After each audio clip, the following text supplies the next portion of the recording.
561,500 jobs have now been created on our watch. This is the most jobs created in the first term of any government on record, and we're only halfway through the term.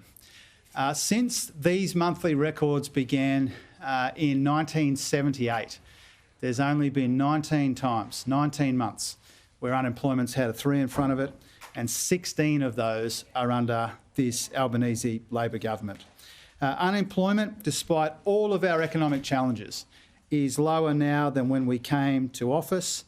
It has averaged 3.6% under us compared to 5.6% under our predecessors.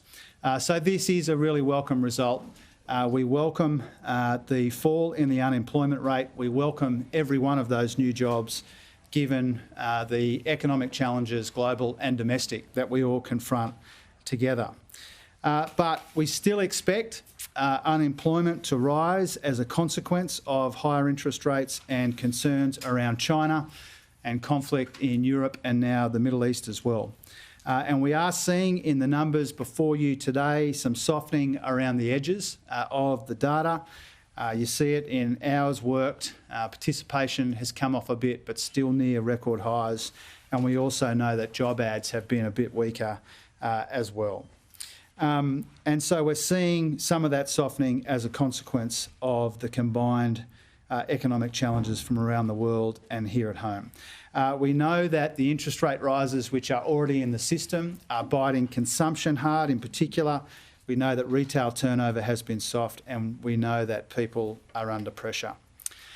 Conflict in the Middle East is now another concerning part of the economic outlook.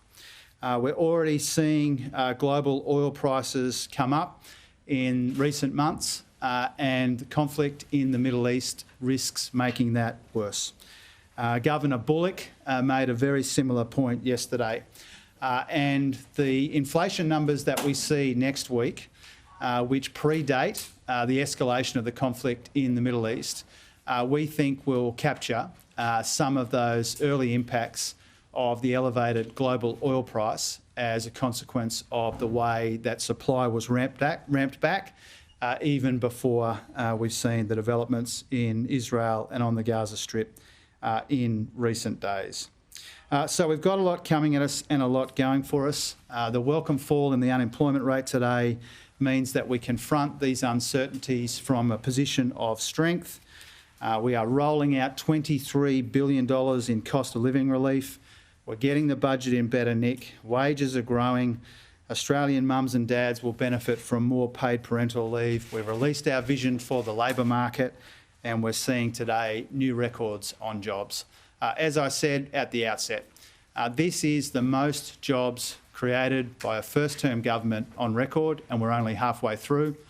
16 of 19 months since 1978, where the unemployment rate has had a 3 in front of it, is under this Prime Minister and this government.